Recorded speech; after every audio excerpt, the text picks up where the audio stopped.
My name is Helen. I am 52 years old. Tonight, I have nothing. I am sitting on the edge of my narrow bed, my feet flat on the cold floor, staring at the small space heater in the corner of the room. It is dark now. The light on the heater is off. I know what that means, even before I check the switch again. The power has been cut. The silence feels heavy. Too heavy. I can hear my own breathing, slow and uneven. Somewhere outside, a car passes, tires hissing on wet pavement. The window rattles slightly when the wind pushes against it. I pull my coat tighter around my shoulders, even though I am indoors. The cold has already settled into the room. It creeps in quietly, through the walls, through the floor, through my bones.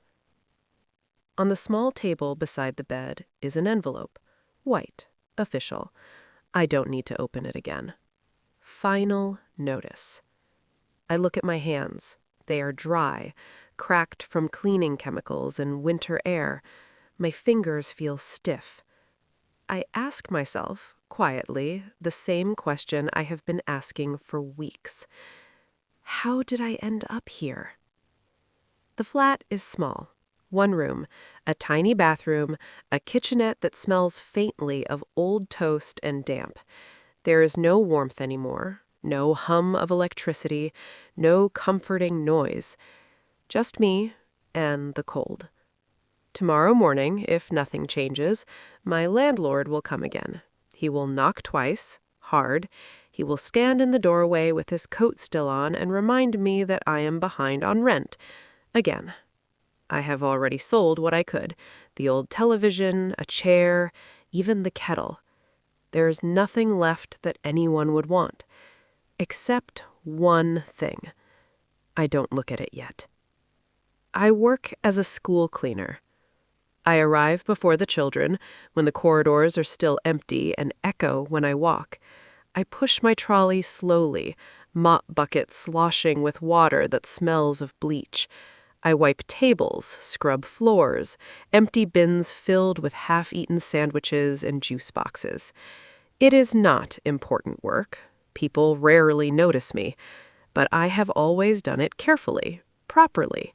For years, it was enough. I had a routine, a small life, a quiet pride in paying my bills on time. I believed that if you worked hard and stayed decent, things would hold together. I believed wrong. There was a time when this flat felt warm. There was a time when someone waited for me. My husband's name was Michael.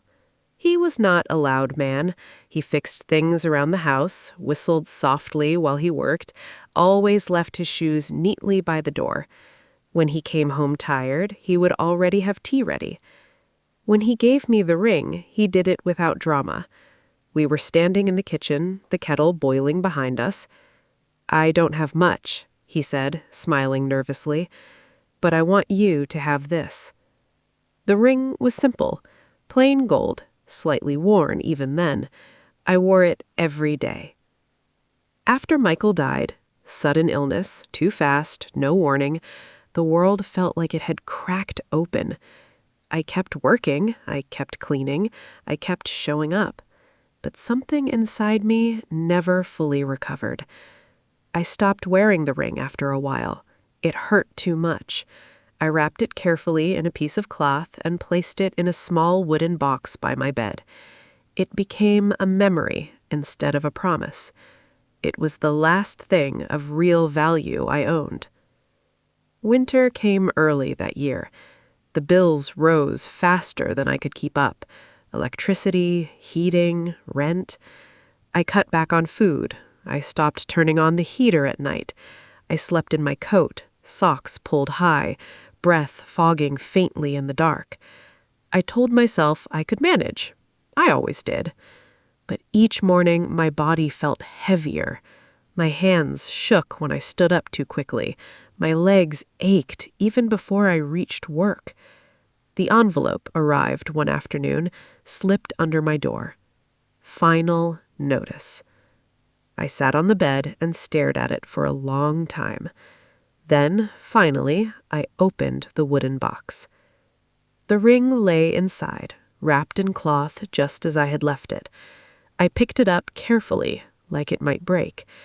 It felt warmer than the room, or maybe that was just me. "I have nothing left," I whispered. I turned it slowly between my fingers. For a moment, I imagined putting it back on, feeling its familiar weight. But imagination doesn't pay rent. I placed it back in the box and closed the lid.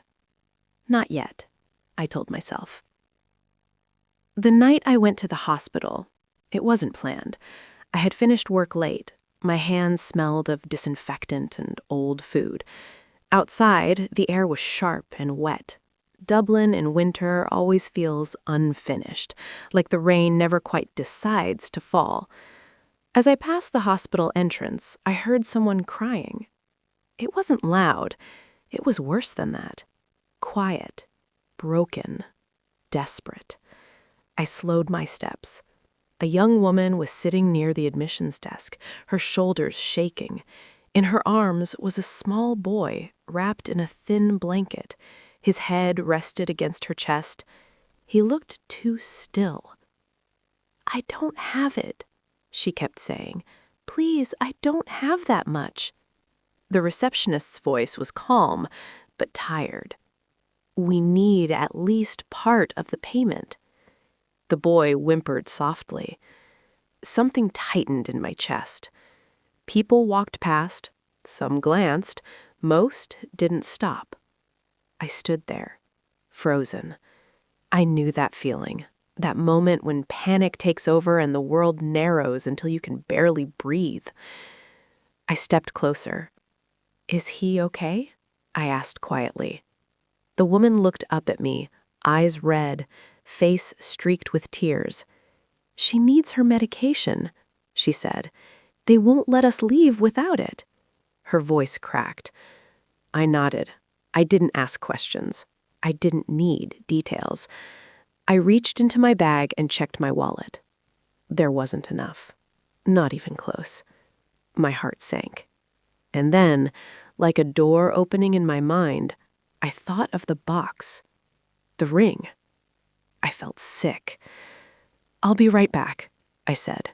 The woman looked confused, but I was already turning away. The pawn shop was nearby. I had passed it 100 times before without noticing. Inside, the air smelled of dust and metal. The man behind the counter barely looked up. I opened the box with shaking hands. "This was my husband's," I said, my voice barely steady. He examined the ring, weighed it, calculated its worth without emotion. He named a price. It was less than I had hoped, more than I wanted. I closed my eyes. I thought of Michael's smile, his quiet way of holding my hand. I thought of the boy in the hospital, pale and weak.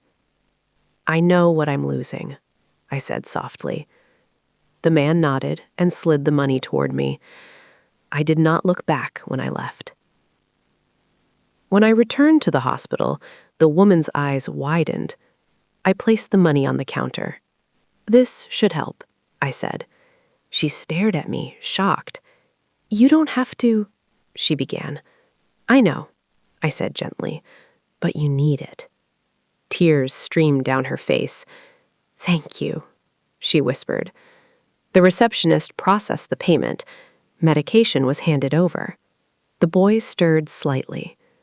The woman turned to me again. "I'll never forget this," she said. I smiled, though my chest ached. Then I walked away. Outside, the cold felt sharper than before. That night, I sat in my dark flat and stared at the empty box. The ring was gone. For the first time since Michael died, I cried out loud. Things did not get better. They got worse. The landlord came the next week. He gave me a deadline, 2 weeks. Work hours were cut. One morning, while cleaning a classroom, the room spun. I had to grip the edge of a desk to stay upright. I told myself to keep going, just a little longer. I don't remember falling. I remember waking up to white light and the smell of antiseptic. A nurse told me I had fainted. Panic rose in my chest. "I can't afford this," I whispered. A voice came from the doorway. "Don't worry about that." I turned my head. The woman from the hospital stood there. In her hand was my ring. My breath caught. "My name is Sarah," she said. "We met before." She explained everything, that she wasn't just a mother, that she ran a non-profit medical fund, that she had been quietly observing how families were treated. "And when you helped us," she said, "you didn't know who I was. You just saw someone in need." She held out the ring. "We bought it back," she said gently. I started to cry. She offered me a job, not charity, work, purpose. I accepted. 3 months later, I sit at a small desk in a warm office. The ring is back on my finger. The world hasn't become perfect, but it has become possible again. Love doesn't disappear when you let go. Sometimes it finds a new way to return. Comment, "I believe in kindness," if this story touched you. Subscribe for more real stories about ordinary people and extraordinary choices.